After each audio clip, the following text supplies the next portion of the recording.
Hi, my name is Alex Mandrika, and today I want to talk about the multiplayer combat of Halo. Last week we've looked at game design lessons from Pac-Man, and I want to show you how they apply to current AAA games. My first project at Ubisoft was Far Cry Instinct, the adaptation of the PC game to the Xbox.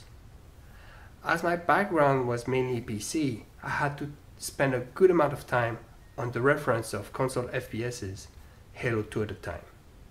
In multiplayer, fights seemed way longer than I was used to, and you would often empty your clip before getting a kill.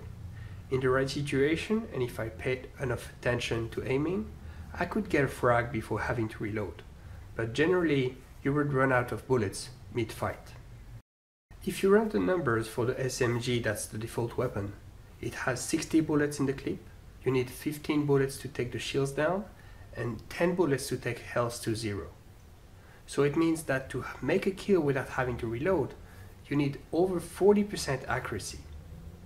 And the typical player accuracy at the time was around 30%.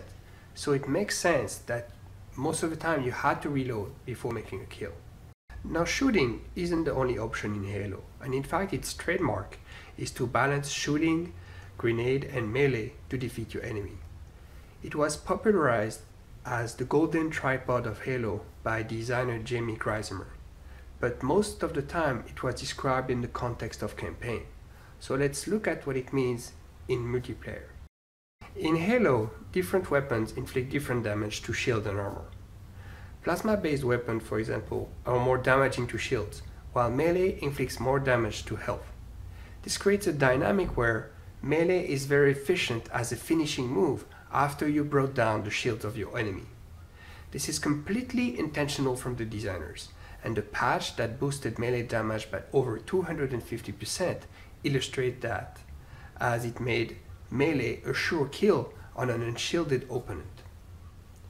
With that setting, from 40% accuracy needed to kill an enemy without reloading, it brings it down to 25% if you use melee as your finishing move.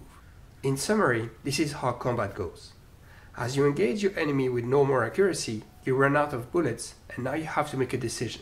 Should I wait for my reload to happen so I can shoot again? Should I go for a melee attack, or should I throw a grenade? On that decision point, it's interesting to note that the choices are exclusive because they interrupt one another. If you try to melee an enemy and miss while he waited for his weapon to reload, you're almost assured to die.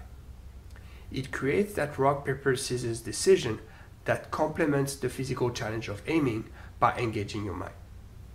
Also, the fact that the players run out of bullets during fights means that the designers intentionally tweak the games for it to happen. It means clip size, damage per bullet, health and shield, but also recoil pattern from your weapon and shooting helpers.